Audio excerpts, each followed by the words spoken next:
انشاءاللہ آج ہم جو ہے وہ جو لیسن پڑھ رہے ہیں وہ بہت امپارٹنٹ لیسن ہے۔ سورہ بقرہ کے پارہ نمبر 2 کے رکوع 22 میں سبق نمبر 19 ہے، اور جو آیت نمبر ہے وہ 177 ہے۔ آیت نمبر 177 اس میں نیکی کا تصور دیا گیا ہے، وہ بہت امپارٹنٹ ہے۔ مثلا کہ نیکی کیا ہے ہم جاننا چاہتے ہیں، اور قرآن پاک میں اللہ تعالیٰ خود ہمیں بتا رہے ہیں کیا نیکی کیا اور کیا نیکی کیا نہیں ہے۔ نیکی کا معیار صرف قبلہ کی ظاہری اور عبادات نہیں، بلکہ اصل بنیاد درست عقیدہ ہے۔ یہ امپورٹنٹ چیز ہے جو کہ ہمیں اس سے ملتی ہے۔ اعوذ باللہ من الشیطان الرجیم، بسم اللہ الرحمن الرحیم۔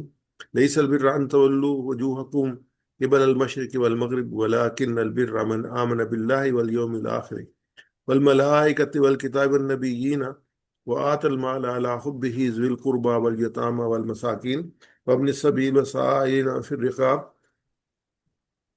وأقاموا الصلاة وآتوا الزكاة والموفون بعهدهم إذا عاهدوا والصابرين في البأساء والضراء وحين البأس أولئك الذين صدقوا وأولئك هم المتقون۔ صدق اللہ العظیم۔ آیات مبارکہ میں نے آپ سے ایک ہی آیت ہے اور اس کے بہت سے پارٹ ہیں، اور بہت سائنٹیفکلی اس کو اگر انالیسس کریں تو ہمیں جو ہے وہ چیزیں نظر آتی ہیں۔ ہم پہلے اس کا ترجمہ لے لیتے ہیں، پھر انشاءاللہ اس کی جو ہم ڈیٹیل لیں گے۔ نیکی یہ نہیں ہے کہ تم نماز میں اپنے منہ مشرق یا مغرب کی طرف پھیر لو، بلکہ حقیقی نیکی یہ ہے کہ انسان نمبر 1 یہ ایمان لائے، یعنی ایمانیات ہے، ایمان لائے خدا پر، روز آخرت پر، فرشتوں پر، اللہ کی کتابوں پر، تمام پیغمبروں پر، 5 چیز اس میں آئیں۔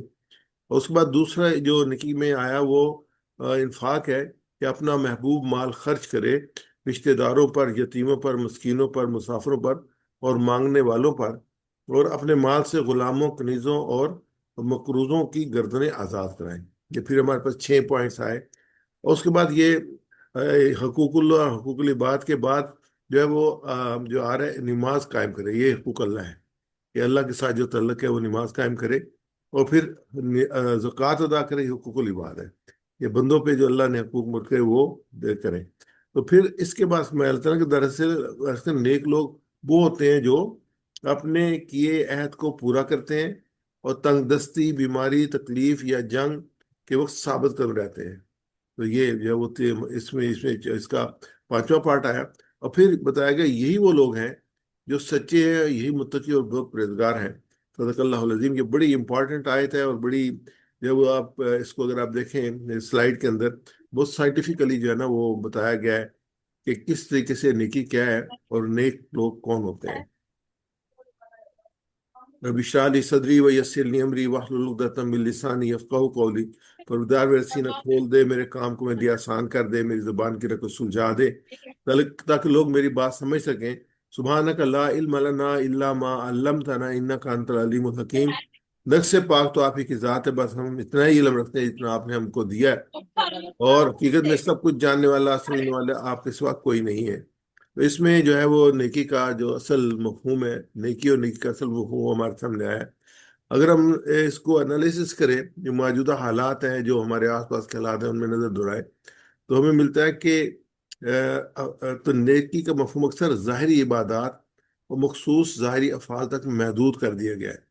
یعنی کہ جو وہ ایون جو دینی طبقات ہیں اس میں بھی، اب اگر آپ نے ایک خاص سائز کی داڑھی آپ کی نہیں ہے، آپ کے کپڑوں کا سٹرکچر صحیح نہیں ہے، آپ نے مثال کے طور پہ اگر یہاں پہ چلے جائیں اور آپ نے پینٹ اور شرٹ پہنی ہو تو لوگ آپ کو پسند نہیں کریں گے مسجد کے اندر کہ نہیں آپ نے صحیح لباس نہیں پہنا ہوا۔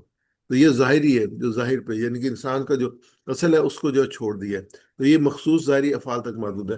مگر قرآن ہمیں صرف ظاہر پر رکنے نہیں دیتا، بلکہ باطن کی اصلاح، سچائی کی پیروی اور مشکل حالات میں صبر اور قربانی کو نیکی کے اثر روح قرار دیتا ہے۔ کہ نیکی یہ ہے، یعنی میں اس آیت بر میں آیت نمبر 177 میں کہ نیکی کیا ہے، نیکی یہ ہے۔ نیکی صرف قبلہ رخ موڑنے یا ظاہری رسوم میں نہیں ہے، بلکہ ایمان، ایثار، نماز، زکوٰۃ، وعدہ کی پاسداری، صبر جیسے اخلاقی اور روحانی اوصاف میں ہے۔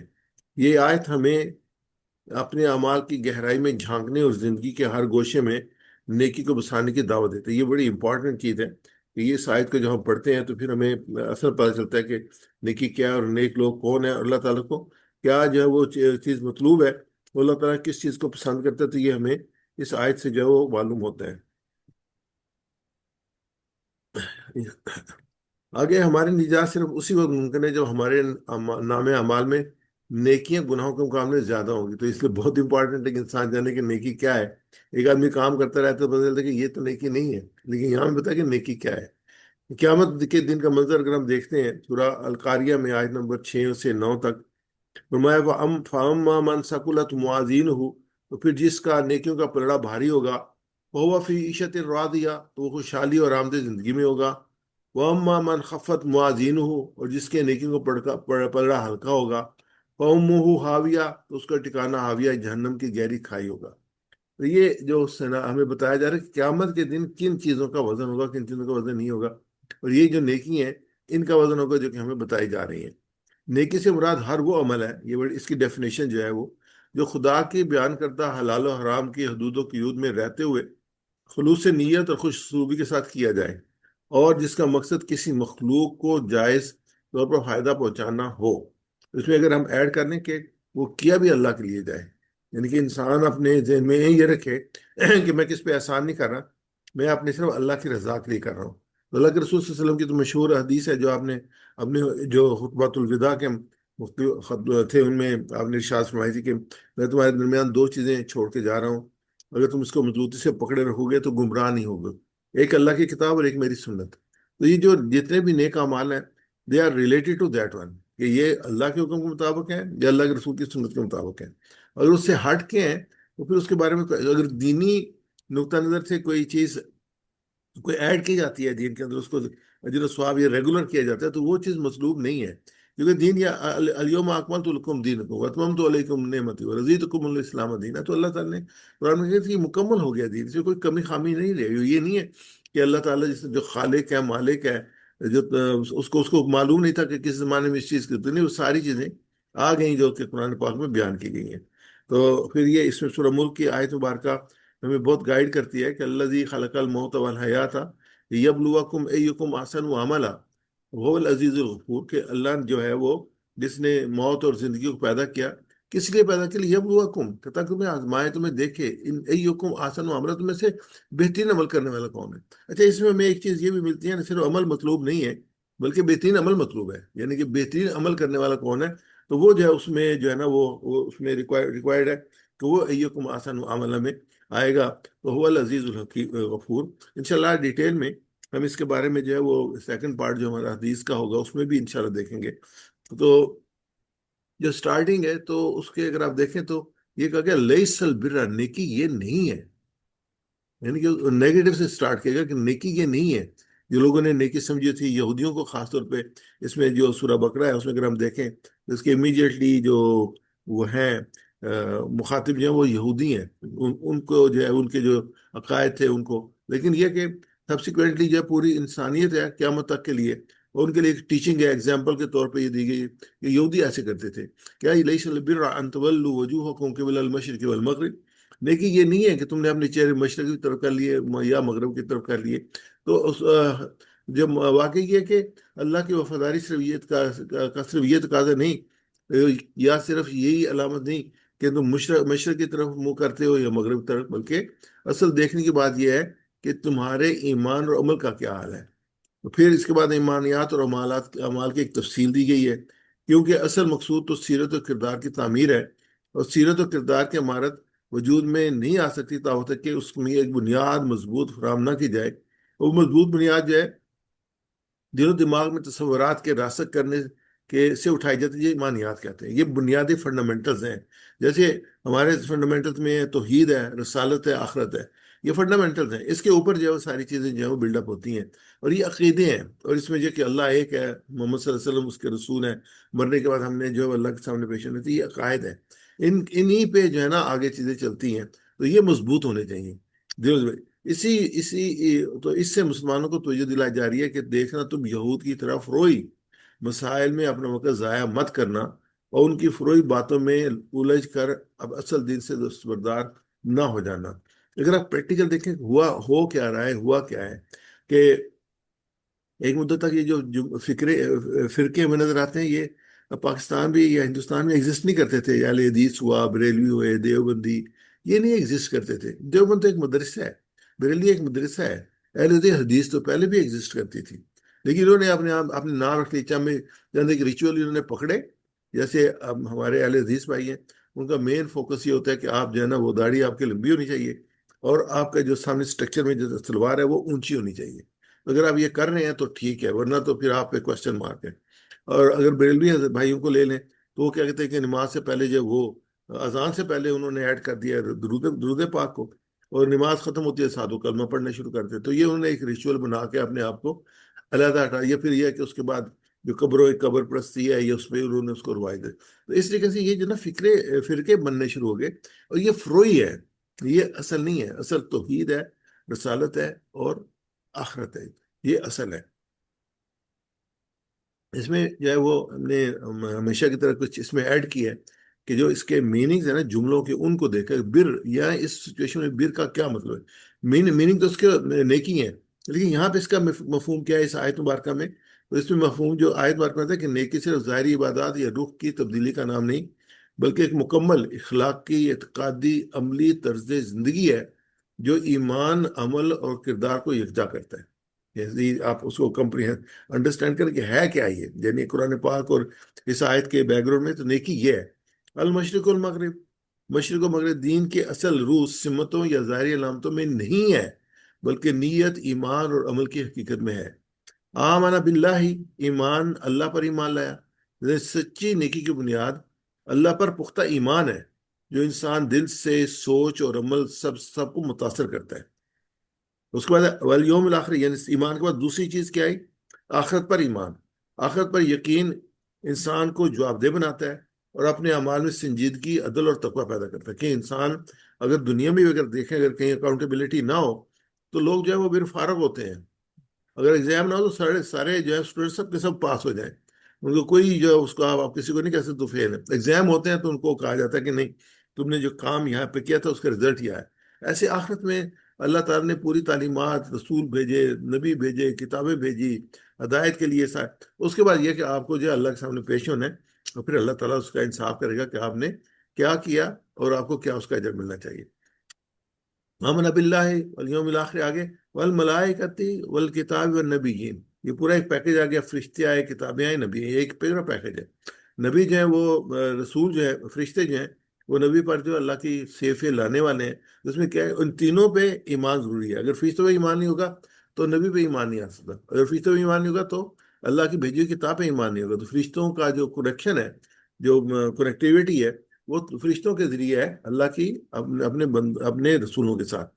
مکمل ایمان یہ ہے کہ انسان اللہ کے بھیجے ہوئے پورے نظام ہدایت کو تسلیم کرے، نہ کہ کسی حصے کو مان کر کسی کو رد کر دے۔ اب یہودیوں کا ہم پڑھ چکے ہیں نا، وہ حضرت جبرائیل علیہ السلام کے مخالف تھے کہ جی وہ تو عذاب لانے والے فرشتے ہیں، ہم تو ان کو نہیں مانتے۔ تو یہ کہتے ہیں یہ قرآن ان کے تھرو آ رہا ہے، تو اس قسم کی حرکتیں کرتے تھے، تو اس وجہ سے وہ ہدایت سے دور چلے گئے۔ آگے نیکی یہ ہے، وہ لیس البرا، پچھلی آیت شروع ہوئی تھی، اب آ رہا ہے ولاکن البرا۔ تو یہ فرمایا لیکن کیا ہے، نیکی یہ ہے، من آمن باللہ، جو ایمان لائے اللہ پر، والیوم الآخر، اور اللہ کو مانے، یوم الآخرت کو مانے، والملائکہ، اور ملائکہ کو مانے، والکتابی، اور اللہ کی نازل کتاب کو، والنبیین، اور پیغمبروں کو دل سے مانے۔ ابھی ہم اس کو جو ہے ڈیٹیل میں دیکھ چکے ہیں۔ اور پھر کیا کریں، یہ تو ایمانیات تھی نا، پہلا حصہ جو تھا ایمانیات تھا۔ دوسرا حصہ جو ہے اس میں آ رہا ہے انفاق۔ انفاق ہے وہ آت المال علی حبہ، اور اللہ کی محبت میں اپنا دل پسند مال کس کیا کرے، ذوی القربہ، یتیموں کو، رشتہ داروں کو، اور یتیموں کو، والیتامہ والمساکین، اور مسکینوں کو، وابن السبیل، اور مسافروں کو، والسائلین، اور مدد کے لیے ہاتھ پھیلانے والوں کو، اور پھر رقاب اور غلاموں کی رہائی پر خرچ کرے۔ تو یہ جو ہے نا ایک سیکوینس جو ہے نا وہ اللہ تعالیٰ نے یہاں پہ قائم کیا ہے، اور اس کی اللہ تعالیٰ کی ہر چیز میں حکمت ہے۔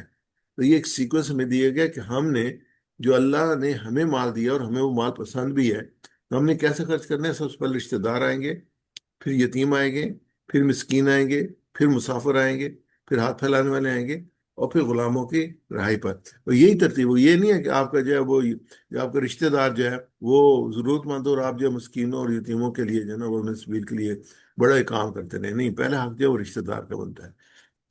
اور پھر جو ہے وہ فرائض آئے ہیں، یعنی ایمانیات میں جو تعلق ہے، جو یہاں پہ عملی طور پہ جو اس کو کہا گیا، جو آسن معاملہ والا پارٹ تھا، وہ کام الصلاۃ و آت الزکوٰ، کہ نماز قائم کرے اور زکوٰۃ دے. یہ پریکٹیکل آ گیا، یہ نہیں یہ کام کرنے کے ہیں. قرآن پاک میں 35 مرتبہ یہ دونوں آیات جو تقریباً اکٹھی آئی ہیں. تو نماز جو ہے نا وہ تو ہے اللہ کے ساتھ تعلق، اور زکوٰۃ جو ہے اللہ کے بندوں کے ساتھ تعلق ہے کہ اللہ کی دیے مال. اب دیکھیں پہلے آلریڈی یہ آ چکے وات المال حبی. یہ اس کے علاوہ یہ پھر اقام الصلاۃ و آت الزکوٰۃ ان ایڈیشن ٹو دیٹ ہے. یعنی جو اللہ تعالیٰ نے دیا، اگر ہم انشاءاللہ آگے پڑھیں گے تو یہ ہے کہ اللہ تعالیٰ تو کہتے ہیں کہ جو آپس مال ہے، جو فالتو مال ہے، اس کو دیں آپ اللہ کے راہ میں. اس میں جو مین کانسیپٹ ہے وہ آخرت کا کانسیپٹ ہے. کیوں کہ وہ اللہ تعالیٰ کہتے ہیں یقرض اللہ قرضا حسنا، کہ کون ہے اللہ کو جو اچھا قرض دے. تو یہ اللہ کے ذمہ یہ قرض ہے، ہم دیتے ہیں، دیں گے تو انشاءاللہ آخرت میں جو ہے اس کا پورا پورا بدلہ ہمیں دیا جائے گا. والموفون بعہدہم اذا عاہدوا، یہ رویے ہے انسانی. کہ رویے کیا ہونے چاہیے؟ نیک وہ لوگ ہیں جو عہد کریں تو اسے وفا کریں. یعنی اس میں اہمیت دیکھیں کتنی ہے. نیکی کا جو پوری لسٹ میں دی گئی ہے نا، اس میں عہد کو، اور عہد کو قرآن پاک میں اور بڑی جگہ بھی جو ہے نا وہ اس کو کیا گیا ہے. تو وہ صابرین فی الباساء والضراء وحین الباس. پھر رویے میں آتا ہے کہ تنگی اور مصیبت کے وقت میں حق و باطل کی جنگ میں صبر کریں. اولئک الذین صدقوا، یہی ہیں وہ لوگ جو سچے ہیں. یعنی کہ اب یہ ان کو جب رزلٹ دیا جا رہا ہے کہ یہ جو کام کرنے والے ہیں نا، جن کی یہ لسٹ دی گئی، یہ سچے لوگ ہیں.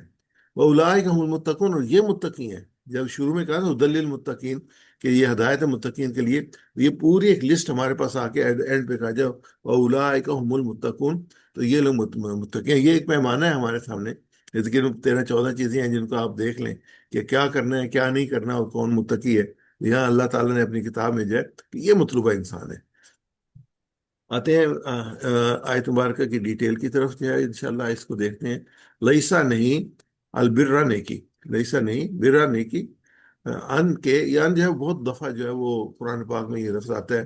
جیسے انگلش میں دیٹ نہیں ہوتا کنیکشن کے لیے جو استعمال ہوتا ہے، ایگزیکٹلی ان بھی اس لیے یہ ہوتا ہے. تو اس کو ذہن میں ضرور رکھے گا. تولو، تم سب پھیر لو، کر لو، وجوہکم، اپنے منہ، اپنے چہرے، قبلہ طرف، قبل المشرقی، مشرق کی طرف، والمغربی، اور مغرب طرف. تو اللہ جو ہے قرآن میں 25 مرتبہ آیا ہے. تو ماضی میں ہے تولا، اور تو مضارع یہ تولا، اس نے منہ پھیرا. یہ تولا وہ منہ پھیرتا ہے، تولا، اور اس منہ پھیرو. تو یہ جو ہے ہمیں اپنی ویکیبلری بلڈ اپ کرنے کے لیے بہت امپورٹنٹ ہے کہ ہم جو ہے وہ جو یہ ماضی گردانے ہیں ان کے ساتھ ساتھ جو ہے ایک سٹرکچر، ایک ورڈ کے ساتھ کئی ورڈ جو ہیں وہ کنیکٹڈ ہو جاتے ہیں، ہم سمجھ جاتے ہیں اس کو. لیسا لیسا البر ان تولوا وجوہکم قبل المشرق والمغرب، نیکی یہ نہیں ہے کہ تم اپنے چہرے مشرق یا مغرب کی طرف کر لو. اب یہ جو مینلی یہاں پہ جو چیز آئی ہے وہ نصارہ کے لیے آئی ہے. یہ بیت المقدس ہے، اور بیت المقدس میں ایک تو پارٹ یہ تھا کہ جس میں حضرت مریم نے جو ہے وہ اعتکاف کیا تھا، اور پھر ان کی بچے کی ولادت بھی ہوئی. تو ان سارا اس کو ایریا کو مانتے تھے اور اس طرف رخ کرتے تھے. اور جو یہودی تھے وہ انہوں نے اس کے اپوزٹ مغرب طرف کے. یہودوں نے سارا دونوں کا قبلہ بیت المقدس تھا، لیکن نثار نے خاص طور پر شرقی سمت کو اپنی کفری کے لیے منتخب کیا. ممکن ہے اس کی وجہ یہ ہو کہ وہ حصہ جس میں حضرت مریم نے اعتکاف فرمایا تھا اس سمت میں تھا. اس کی ضد میں یہود نے اس کی مغربی سمت کو اختیار کیا گیا. اندرون بیت المقدس میں یہ تقسیم اس سے باہر تھی، اور اس کے نتیجے میں دونوں فریقوں نے ایک دوسرے کے مباد، یعنی عبادت کی جگہ کو پوری بے دردی کے ساتھ بے رحمتی کی. ہر فریق کا گمان تھا جو قبلہ ان کا مقرر کیا وہی قبلہ، باقی سب قبلے غلط. ان پہ جو ہے نا قرآن مجید نے یہاں ان کے سبب اختلاف و نزاع کے اشارے کرتے ہوئے کہا کہ مشرق ہو یا مغرب، دونوں سمتیں اللہ کی ہیں، اور اس میں جھگڑے کی ضرورت نہیں تھی. تو یہ اس کو کنڈیم کیا اللہ تعالیٰ نے کہ یہ جو سمت پہ جو ہے جھگڑے ہو رہے ہیں، اور ان کی جنگیں ہوئی ہیں اسی پوائنٹ پہ آپس میں. پھر ولاکن البرا، لیکن نیکی یہ ہے کہ بر کا مفہوم ہے لغت میں ہے کسی کی حق کو پورا کرنا، کسی کے حق کو پورا کرنا. اس میں اللہ کا بھی حق ہے، ماں باپ کا بھی حق ہے، بندوں کا بھی حق ہے، حقوق اور فرائض ہیں، افاع عہد ہے، معاہدات ہیں، حلف ہیں، قسمیں ہیں، عدل و انصاف ہے، احکامات شریعت ہیں. یہ سارے کے سارے بر میں آتے ہیں.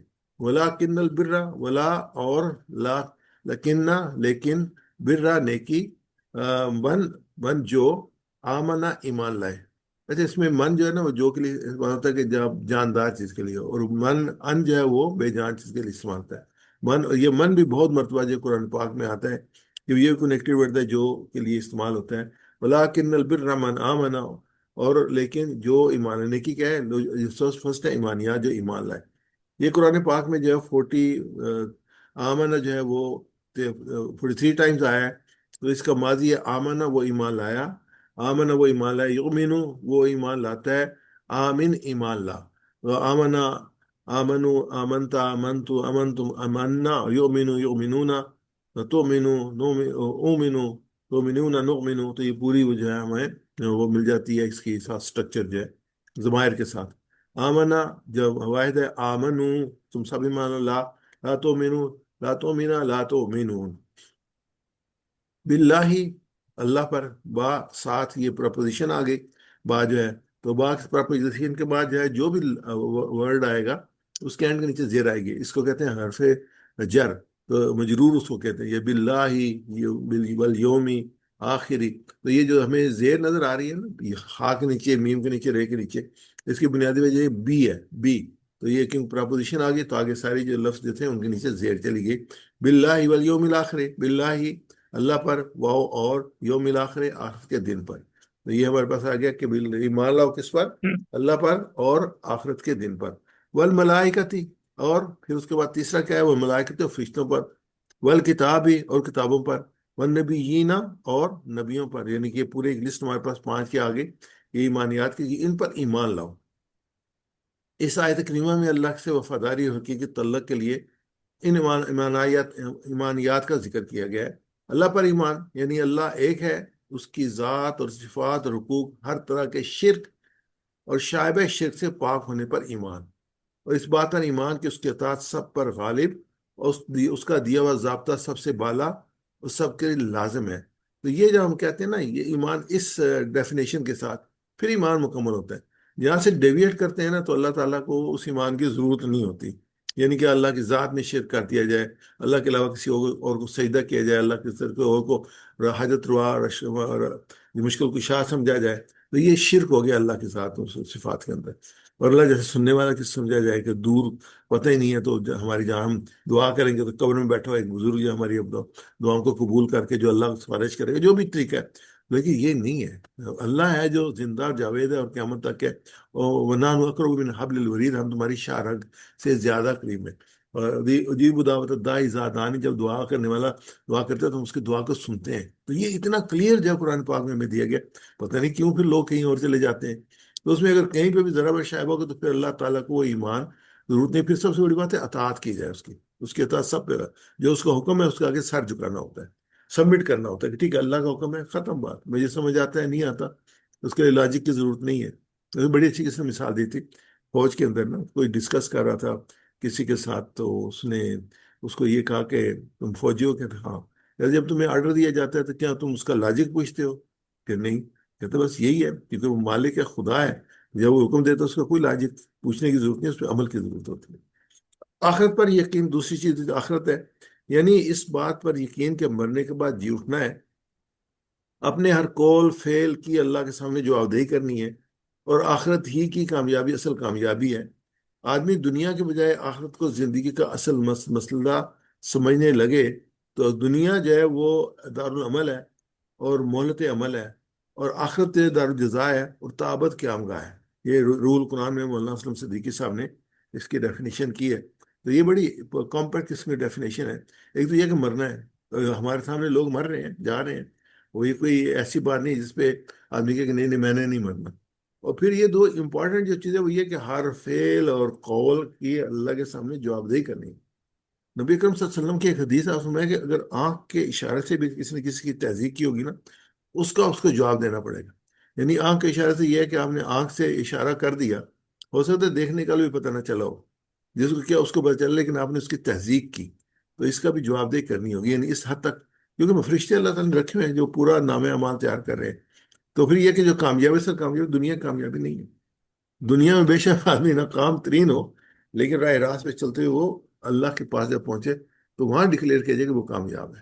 تو اصل میں انسان جو ہے وہ دنیا کو سامنے رکھ کے اپنے پورا جو ہے نا رویے اور اب چیزوں کو جو کرتا ہے، لیکن یہاں پہ کیا ہے، اصل میں آخرت کو سامنے رکھ کے کرنا چاہیے۔ تو اس میں بہت آسانی ہے، کیونکہ یہ جو آپ دنیا کے لیے تھوڑی سی مشکلات ہوتی ہیں، لیکن ہمیں پتہ ہوتا ہے کہ یہ اجر والی بات ہے۔ دنیا میں بھی آسانی ہوتی ہے، اللہ تعالیٰ جو ہے نا وہ اسباب پیدا کر دیتے ہیں۔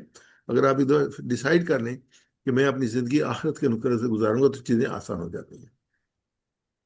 فرشتوں پر جو ایمان ہے کہ فرشتے اللہ کی مخلوق ہیں، وہ نور سے پیدا کیے ہیں۔ تین مخلوقات ہیں، ایک انسان ہے جو ہے وہ مٹی سے پیدا کیا گیا ہے، پھر جن ہے جن کو اللہ تعالیٰ نے آگ کی لپٹ سے پیدا کیا ہے، اس کے بعد جو فرشتے ہیں وہ اللہ تعالیٰ نے روشنی سے نور سے پیدا کیے، وہ نور سے پیدا کیے گئے، وہ اللہ کے کامل فرما بردار ہیں۔ یہ مخلوق جو ہے یہ اپنی مرضی نہیں کر سکتی، جبکہ انسان اور جن جو دونوں میں اللہ تعالیٰ نے یہ ایبلٹی دی ہے کہ وہ مانیں یا نہ مانگیں، ان کے لیے ہدایت دی گئی ہے اور ان کو اس کو فالو کرنے، لیکن فرشتے جو کہا جائے گا وہی کریں گے، نہ نافرمانی کرتے ہیں نہ اپنی مرضی سے کچھ کرتے ہیں۔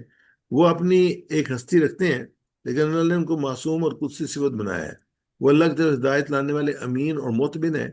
وہ قضاء اور قدر کے فیصلے کی تنفیذ انہی کے واسطے سے ہوتی ہے۔ یہ اللہ اور پیغمبر کے جہاں وہی لانے کا رابطہ ہے۔ وہ خدا کے ان کارندوں کو ماننے، یعنی وہ خدا کے ان کارندوں کو جو خدا کے حکم تحت دنیا کا انتظام چلا رہے ہیں، بارش ہوتی ہے اس کے فرشتے، اور جو جتنے بھی کام ہیں سب فرشتے، جب انسان دعا مانگتا ہے تو اللہ تعالیٰ فرشتوں کو حکم دیتا ہے اس کی مدد کرنے کے لیے۔ چوتھا پیغمبر پر ایمان ہے، یہ کہ اللہ کے ان بندوں کو اللہ کا نمائندہ تسلیم کیا جائے جن کو اللہ نے اپنا پیغام پہنچانے کے لیے چنا ہے۔ یہ اللہ کے سلیکٹڈ لوگ ہیں، اور وہ نبی کرم صلی اللہ علیہ وسلم آخری پیغمبر تھے۔ وہ حضرت آدم علیہ السلام شروع ہوئے اور اللہ کے رسول صلی اللہ علیہ وسلم پر یہ کلوز ہوئے، وہ آخری پیغمبر سے، اس کے بعد کوئی پیغمبر نہیں آئے گا، نہ کوئی کتاب آئے گی، تو نہ قرآن پاک آخری کتاب۔ تو اس پہ انسان کا ایمان ہو، اس لیے ان میں تفریق نہیں کی جا سکتی، کسی ایک کو مانا جائے کسی کو ایک کا انکار کیا جائے۔ جیسے ہم ہیں، ہم نبی اکرم صلی اللہ علیہ وسلم کے ساتھ ساتھ جو قرآن کی تعلیمات ہیں سب رسولوں کو مانتے ہیں، موسیٰ کو بھی مانتے ہیں، عیسیٰ کو بھی مانتے ہیں، اور جن کا بھی ذکر ہے ابراہیم علیہ السلام کو، سب کو ہم مانتے ہیں۔ اللہ کی طرف سے معمور ہیں، اس کا نمائندہ ہونے کی وجہ سے تمام انبیاء یکساں احترام کے مستحق ہیں، اور سب پر ایمان لانا کہ وہ اپنے اپنے وقتوں میں اللہ کے پیغمبر بن کر آئے تھے اور انہوں نے نوع انسانی کو ہدایت کا راستہ دکھایا تھا، یہ ہمارے لیے ازبز ضروری ہے۔ اس بعد آگے جو ہے وہ تعلقات، انسانی معاملات اور انسانی تعلقات اور رویہ جاتے ہیں۔ وہ آت المال علی حبہ، پہلے جو سے ایمانیات تھی، امن امن اس سے شروع ہوئی تھی۔ وہ آت المال، واو، اور آتا دے، دے، آتا دے یعنی کہ اپنا، المال، مال، اپنا مال، اللہ حب ہی، اللہ حب ہی، اللہ کی خاطر، حب محبت، اس کی محبت پر، یعنی کہ اللہ کی محبت پر اپنا مال دے، یعنی اپنی بھی اس میں اسے مفسرین لکھے کہ دونوں ہو سکتی ہیں، کہ وہ مال جس سے وہ پیار کرتا ہے، یا وہ مال جو کہ اللہ نے اس کو دیا ہے وہ اس کی خاطر اس کو دے۔ ترجمہ ہے، اور نیکی یہ ہے کہ وہ اپنا مال اللہ کی محبت میں یا مال کی محبت کے باوجود خرچ کرے، یا حبے سے مال بھی مراد ہے اور اللہ کی محبت بھی مراد۔ یہ ہے کہ اللہ کی محبت مال کی محبت پر غالب ہو۔ امام راضی نے اس کو لکھا ہے۔ قرآن کریم نے انسان کی دکھتی رگ کو پکڑا، بتایا کہ اللہ کی وفاداری کا حق ادا کرنے والے وہ لوگ ہیں جو مال سے محبت کے باوجود اسے اللہ کی راہ میں ہر اس راہ میں خرچ کریں، یعنی جو بھی اللہ نے کہا ہے وہاں پہ خرچ کریں، یہ اللہ کے لیے وہ دیں۔ اس میں آگے یہ حقیقی نیکی وہ ہے جو جب انسان اپنی محبوب چیز اللہ کی راہ میں دے دے، یہ اثار اور قربانی کی اعلیٰ شکل ہے۔ اس میں ہمیں جو سب سے بڑی اعلیٰ شکل ملتی ہے وہ ملتی ہے حضرت ابراہیم السلام کی، کہ آپ کو جب کہا گیا تو آپ نے جو ہے نا وہ ساری قربانی ہے یہ کے بعد دے دیں، اینڈ پہ ایون اپنے بیٹے کو جو ہے وہ قربان کر دیا، جو کہ 86 سال کی عمر کے بعد جو اللہ تعالیٰ نے عطا کیا تھا، تو اس کو بھی کہا قربان کر دو، اس کے لیے قربان کرنے کے لیے تیار ہو گیا۔ اللہ نے قربانی قبول کی، اور میڈا جو تھا وہ قربان نے کیا اور اس کو بیٹے کو بچا لیا، لیکن ایک ان کی آزمائش آئی، یعنی محبوب ترین جو چیز تھی وہ اللہ تعالیٰ نے ان سے مانگی، انہوں نے دی۔ آگے ڈیٹیل لسٹ ہمارے پاس آتے ہی ہے، تو یہ کہ آت المال علی حبہ ہی، اس میں کیا لسٹ ہے، کس کو دے مال، کس کو دے، ذوی القربہ، رشتہ داروں کو، والیتامہ، اور اپنے یتیموں کو، والذو والے اور قربہ قرابت والے، والیتیمہ اور یتیم، والمساکین اور مساکین، وابن السبیل اور مسافروں کو، والسائلین اور سوال کرنے والوں کو، فی الرقاب اور گردن چھڑانے کے لیے۔ جیسے میں نے پہلے عرض کر چکا ہوں کہ یہ پوری لسٹ، اس کے بعد پھر جو ہے نا زکوٰۃ کی باری آئی ہے۔ یہاں پہ جو ہے نا آت المال علی حبہ سے شروع ہوئی اور یہ ساری پوری لسٹ آئی ہے پھر ان میں سے کچھ ہیں جن کو آپ جب جیسے والدین کو آپ زکوٰۃ نہیں دے سکتے، جو والدین ہیں وہ قربت میں سب سے زیادہ پہلے ہیں، ان کو زکوٰۃ نہیں دے، اس لیے یہ اس کے بعد زکوٰۃ کی بھی ذکر ہے، تو یہ سارے جو ہیں وہ زکوٰۃ میں بھی آتے ہیں سوائے والدین کے، ان کو زکوٰۃ بھی دی جا سکتی ہے۔ تو اس میں جو ہمارے سامنے آج کی جو صورتحال ہے اس کو ذرا دیکھتے ہیں اس آیت کے، کہ خون کے رشتے دنیا کی محبت پر قربان کر دیے جاتے ہیں۔ یہ جو عدالتیں ہماری بھری ہوئی ہیں، یہ مقدمات ہیں، یہ اسی وجہ سے ہے کہ انسان جو اثار کرنے کے لیے تیار نہیں ہے۔ چند مرلے زمین، چند لاکھ روپے، چند دنوں کی شہرت، چند دنوں کا منصب، یہ ہوس کی مختلف صورتیں ہیں جس پر ہم اپنے عزیز ترین رشتے قربان کر دیتے ہیں۔ چھوٹے لوگ اگر اس کے لیے اپنی سطح کے مطابق دجل اور فریب اور لائی دنگا سے گزرتے ہیں، تو بڑے لوگ ملکوں اور قوموں کی قسمتوں کو فیصلے کرتے ہیں۔ اپنی خواہشات کی تکمیل کے لیے ملک کو، قوم کو بیچنا پڑے تو دریغ نہیں کرتے۔ یہ بڑی امپورٹنٹ چیز ہے، اور آج ہم اس سے جو ہے گزر رہے ہیں۔ جب انسان جو ہے نا وہ چھوٹی جب وہ اظہار نہیں کرتا، بڑا اظہار بھی نہیں کرتا۔ جب انسان کے لیے جو دولت اہم ہو جاتی ہے تو وہ ہر طریقے سے دولت اکٹھی کرنا شروع کرتا ہے۔ وہ جتنی ضرورت، جتنی اس کی جو میٹر ہوتا ہے، اس کی ویلیو، اس کے مطابق اس کو دے دیا جاتا ہے تو وہ مطمئن ہو جاتا ہے۔ حالانکہ دولت تو کوئی چیز ہی نہیں ہے۔ آج تک جو دنیا سے لوگ گئے ہیں، کوئی اپنے ساتھ لے کے نہیں گیا۔ اصل تو ایمانداری ہے، وہ اپنا ایمان بیچ دیتے ہیں۔ تو یہ کہ بڑے لوگ، چھوٹے لوگ تو جو ہے وہ لڑائی لڑائی کرتے ہیں چھوٹی چھوٹی چیزوں میں، تو بڑے کیا کرتے ہیں؟ جیسے M N As, M P As, governor, وزیر، یہ جو قوموں کے ساتھ ڈیل کر رہے ہوتے ہیں، تو بڑے لوگ ملکوں اور قوموں کی قسمتوں کے فیصلے کرتے ہیں۔ اپنی خواہشات کی تکمیل کے لیے ملک کو، قوم کو بھی بیچنا پڑے تو دریغ نہیں کرتے۔ آخر یہ حدیث لیتے ہیں رشتہ داروں پہ خرچ میں بڑی اہمیت دی اللہ تعالیٰ، اللہ کے رسول صلی اللہ علیہ وسلم نے۔ صدقۃ علی المسکین صدقہ، کہ مسکین پر صدقہ کرنا صرف صدقہ ہے۔ وہی علی ذی رحم اسنان، اور رشتہ داروں پر خرچ کرنے کا دورہ ثواب ہے۔ کہ یہ ایک تو جو ہے نا صدقہ، ایک صدقہ کیا ہے، وہ دوسرا صلہ، یعنی صلہ رحمی کا، یعنی جو، اور پھر اللہ کے رسول صلی اللہ علیہ وسلم کے سے ایک اور کسی نے پوچھا کہ اگر کسی رشتہ دار سے میرے تعلق اگر نہ ہو، تو اللہ کے رسول نے کہا کہ اس کا تو اور زیادہ اجر ہے، یعنی کہ اس کا جو ہے یعنی کئی دفعہ تو آدمی صرف اپنے تعلقات کے حساب سے دے رہا ہوتا ہے، یہ اگر کوئی ضرورت مند ہو، وہ بھی رشتہ دار اور تعلقات بھی نہ ہو، تو اس کو بھی اس کے لیے جو ہے وہ اور زیادہ اجر ہے اس کے لیے، اس کا دینا۔ اسلامی سماج عدل پر زور دیتا ہے، خاص طور پر کمزور طبقات کی کفالت کی اور نیکی کا لازمی جز قرار دیتا ہے۔ اس میں یہ ہے کہ جو چاہتا ہے، یہ بڑی اہم حدیث پاک ہے، وہ بڑی اہم ہے، اس کو آپ پلے سے باندھ لیں۔ جو چاہتا ہے کہ اس کا رزق کشادہ ہو، عمر دراز ہو، تو اس سے لڑامی کرے، یعنی اپنے رشتہ داروں کے ساتھ اچھا سلوک کرے، اور جہاں ضرورت ہو ان کی مالی معاونت کرے۔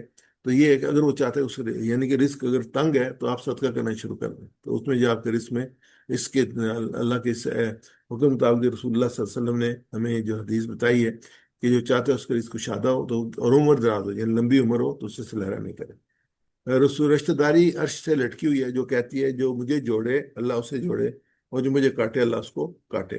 رحم جو ہے، اصل صلہ رحمی کرنے والا وہ نہیں جو بدلے کا رشتہ جوڑے، بلکہ وہ جو قطع تعلقی کے باوجود رشتہ جوڑے۔ وہ میں ابھی جو انفاق کی ہم بات کر رہے تھے کہ جو رشتہ دار کا، تو یہاں پہ آپ اس سے دیکھیں کہ صلہ رحمی جو ہے نا، صلہ، وہ جو اس کا صدقہ اور صلہ کہا تھا، صلہ یہ ہے کہ اصل صلہ رحمی کرنے والا وہ نہیں جو بدلے کا رشتہ جوڑے، بلکہ وہ ہے جو قطع تعلقی کے باوجود رشتہ جوڑتا ہے۔ اس کے بعد یتیم آتے ہیں، یتیم کی یتامہ جو ہے یتیم کی جگہ ہے۔ یتیم وہ نابالغ شخص کو کہتے ہیں جس کا باپ فوت ہو چکا ہو۔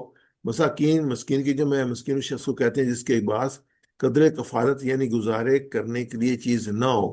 اور اس کے بعد حدیث میں ملتی ہیں اس معنی میں، حضرت ابو ہریرہ رضی اللہ تعالیٰ بیان کرتے ہیں رسول اللہ صلی اللہ علیہ وسلم نے فرمایا، وہ شخص مسکین نہیں ہے جو لوگوں کے چکر کاٹتا ہے اور ایک لقمہ، دو لقمے یا کھجور یا دو کھجور لے کر چلا جاتا ہے۔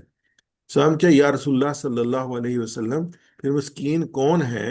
تو آپ نے فرمایا جس کے پاس گزارے کے لیے چیز نہ ہو، اور نہ اس کے ظاہر حال سے اس کے مسکینی کا پتہ چلے تاکہ اس پر لوگ صدقہ کیا جائے، نہ وہ لوگوں کے سامنے کسی چیز کا سوال کرے۔ یعنی یہ بڑی امپورٹنٹ چیز ہے کہ مسکین کو ڈھونڈنا پڑتا ہے، اس سے سوال بھی نہیں کرنا، اور ضرورت مند بھی ہے، اور ہمارے ماحول میں اور معاشرے میں ہے، یہ بہت بڑی نیکی ہے کہ انسان اس کے گھر تک، اس کی دہلیز تک جو ہے اس کو ضروریات کو پہنچائے، اور لوگ کرتے ہیں یہ الحمدللہ۔ ہم سعودی عرب میں رہے ہیں تو وہاں پہ باقاعدہ جو سعودی تھے انہوں نے اپنے اپنے محلوں کی لسٹیں بنائی ہوتی تھیں، اور مہینے کے شروع میں اپنے گھر کے لیے جیسے وہ لیتے تھے، ایسے ان کا سودا لے کے ان کی دہلیز تک پہنچاتے تھے۔ تو ہمیں اپنے معاشرے کا جائزہ لینا چاہیے وہ دیکھنا چاہیے کون کون ضرورت مند ہے جو اپنی ضروریات پوری نہیں کرتے کسی وجہ سے بھی، تو ان کا ہم خیال کریں۔ ابن سبیل اس مسافر کہتے ہیں جو حالت سفر میں ضرورت مند ہو، اس کے پاس ضرورت پوری کرنے کے لیے کوئی چیز نہ ہو، کیونکہ راستے میں اس کے ماں باپ راستے میں اس کے ماں باپ نہیں ہوتے اور راستے میں اس کا کسی سے تعلق نہیں ہوتا، اس لیے اس کو ابن سبیل کہا گیا، مسافر کہا گیا۔ اچھا، زکوٰۃ میں جو ہے نا یہ ابن سبیل بھی، اس کے بعد مساکین بھی، یہ ان کا حصہ ہے کہ ان کو جو زکوٰۃ بھی دی جا سکتی ہے۔ حدیث میں ہے کہ سائلین، سائل کی جمع ہے جو بلا ضرورت سوال کرنا شرعن حرام ہے، اور سائل کے ضروری ہے کہ اپنی ضروریات سے زیادہ کا سوال نہ کرے۔ امام مسلم سے روایت ہے کہ ابو ہریرہ رضی اللہ عنہ بیان کرتے ہیں کہ رسول اللہ صلی اللہ علیہ وسلم نے فرمایا، جو شخص اپنا مال بڑھانے کے لیے سوال کرتا ہے وہ انگاروں کا سوال کرتا ہے، خواہ کم کا سوال کرے یا زیادہ کا، یعنی کہ یہ جو گداگری ہوتی ہے اور جو بھیک ہوتی ہے، یہ جو ہوتی ہے یہ انگاریں ہیں، اور یہ آگ ہے جو انسان اکٹھا کرتا ہے، تو اس کے لیے اجازت نہیں ہے کہ اس کو ضرورت سے زیادہ جو لوگوں کو سوال کرنے کی۔ اس کے بعد یہ کہ رسول اللہ صلی اللہ علیہ وسلم نے فرمایا 3 شخصوں کے علاوہ کسی کو سوال کرنا جائز نہیں ہے۔ ایک وہ مقروض شخص جو مقروض ہو، سوال کون کر سکتا ہے؟ اب دیکھنے والی بھئی ہے کہ اتنا اگر سخت وعید ہے تو سوال کون کر سکتا ہے؟ اس سے اتنی مقدار میں سوال جائز ہے کہ جس سے اس کا قرض ادا ہو جائے اور اس کے بعد سوال کرنے سے رک جائے۔ دوسرا وہ شخص ہے جس کے مال کو کوئی ناگہانی آفت پہنچی، جس سے اس کا مال تباہ ہو گیا، اس کے لیے اتنی مقدار کا سوال کرنا جائز ہے جس سے اس کا گزارا ہو جائے۔ جیسے سیلاب آتے ہیں، لوگوں کا اصل درجہ وہ لے کے چل جاتے ہیں، کھیت برباد ہو جاتے ہیں، تو پھر ان کی مدد کرنا، ان میں زکوٰۃ سے بھی کی جا سکتی ہے، اور وہ جو ناگہانی آفت کا شکار ہو جائے، آگ لگ جائے، اس کے بعد زلزلہ آ جائے، تو پھر یہ آفتیں جب آتی ہیں تو پھر جو لوگ ہیں وہ اچھے خاصے لوگ جو ہیں وہ بے گھر بھی ہو جاتے ہیں، ان کا مال بھی برباد ہو جاتا ہے، تو پھر اس میں آ جاتے ہیں کہ وہ سوال کر سکتے ہیں۔ تیسرا وہ فاقہ زدہ ہو اور اس کے قبیلے کے 3 عقل مندان یہ گواہ دیں کہ واقعی وہ فاقہ زدہ ہے، تو اس کے لیے بھی اتنی مقدار کا سوال کرنا جائز ہے جس سے اس کا گزارا ہو جائے، اور اس میں کبھی حصہ ان 3 شخصوں کا سوال کرنا حرام ہے، آپ صلی اللہ علیہ وسلم نے فرمایا، اور جو کہ اس کے علاوہ سوال کرتا ہے حرام کھاتا ہے، یعنی کہ بہت ہی اللہ کے رسول نے سے جو ہے وہ مذمت کی ہے سوال کرنے والے کے لیے۔ لیکن ذمہ داری جو ہے نا، وہ لوگ ہیں جن کو اللہ تعالیٰ نے اہل ثروت بنایا ہے، جن کے پاس مال ہے، کہ وہ دیکھیں کہ کون جو ہے ضرورت مند ہے، اس تک ضرورت کو پہنچائیں۔ اور پھر گردنوں کو آزاد کرنا، اس میں عمومی مفہوم غلاموں کی آزادی ہے، غلام خرید کر آزاد کر دیا جائے، یا اس کے مقابلے کار مقابلت ادا کرنے سے آزادی دلائی جائے۔ اس کی ایک صورت یہ بھی ہو سکتی ہے کسی مقروض کا قرض معاف کر کے، یا قرض ادائیگی کے لیے اس کے گردن چھڑائی جائے، ایسا کرنا بھی نیکی ہے اور باعث اجر اور ثواب ہے۔ صرف مشرق اور مغرب کی طرف منہ کر لینا ہی نہیں ہے، بلکہ اصل نیکی ایمان اور انفاق فی سبیل اللہ ہے۔ قرآن کا پیغام جو ہمارے سامنے اس میں آتا ہے وہ یہ کہ نیکی کا راستہ آسان نہیں ہے، لیکن یہی راستہ اللہ کے قرب کا ذریعہ ہے۔ جو شخص ایمان، اخلاص، صبر، سخاوت، وعدے کی پاسداری کو اپنا شعار بناتا ہے، وہی درحقیقت متقین میں شامل ہوتا ہے۔ لہذا ہمیں چاہیے کہ ہم ظاہری عبادات کے ساتھ ساتھ اپنی نیت، اخلاق، معاملات کو بھی قرآن کی روشنی میں نیکی کے سانچے میں ڈھالیں۔ یہی وہ راہ ہے جو ہمیں نہ صرف دنیا میں باوقار بناتی ہے بلکہ آخرت میں فلاح کا ذریعہ بنتی ہے۔ اللہ ہمیں سچی نیکی کی راہ پر چلنے اور اپنے دل و عمل کو قرآن کی روشنی منور کرنے کی توفیق عطا فرمائے۔ الحمدللہ، یہی ہے نیکی کا حقیقی تصور کہ اللہ تعالیٰ ہمیں حقیقی نیکی کو پہچاننے، اپنی کتاب اور سنت رسول اللہ صلی اللہ علیہ وسلم پر چلنے کی توفیق عطا فرمائے۔ تو آخر میں جیسے ہمیشہ ایک دعوت، ایک پیغام نبی اکرم صلی اللہ علیہ وسلم کی حدیث کے ذریعے سے آپ تک جو پہنچانے کی کوشش کی جاتی ہے کہ ہم نے اس کام کو لے کے آگے بڑھنا ہے۔ خیرکم، تم میں سے بہترین کوئی ہے من جو تعلم القرآن ہے، جو قرآن سیکھے، وہ علمہ، اور قرآن سکھائے۔ یعنی کہ یہ ایک نہیں ہے، دوہری ذمہ داری ہے، سیکھنا بھی ہے اور سکھانا بھی ہے۔ تو یہ بہت پیاری پیاری دعا ہے سورہ بقرہ کی جو ہے، اس میں اس کو ہم لے لیتے ہیں، وف انا، اور ہم سے گزر فرما، وف واعف عنا، ہم سے درگزر فرما، واغفر لنا، ہمیں بخش دے، وارحمنا، ہم پر رحم فرما، انت مولانا، تو ہمارا مولا ہے، فانصرنا علی القوم الکافرین، بس ہماری مدد کر کافر قوموں پر۔ آئیے ہم ارادہ کریں کہ ہم قرآن کو صرف ثواب کے لیے نہیں بلکہ سمجھنے اور عمل کرنے کے لیے پڑھیں گے، روزانہ ترجمہ تفسیر سے مطالعہ کریں گے، ہم اپنی زندگی کو قرآن کے مطابق ڈھالنے کی کوشش کریں گے۔ اللہ ہمیں قرآن سے سچی محبت، فہم، تدبر، عمل قائم کرنے کی توفیق عطا فرمائے۔ سبحانک اللہم و بحمدک، نشہد ان لا الہ الا انت، نستغفرک و نتوب الیک۔ انشاءاللہ ہم جو ایک وقفہ کرتے ہیں اور 5 منٹ کا، اس کے بعد انشاءاللہ پھر ہم دوبارہ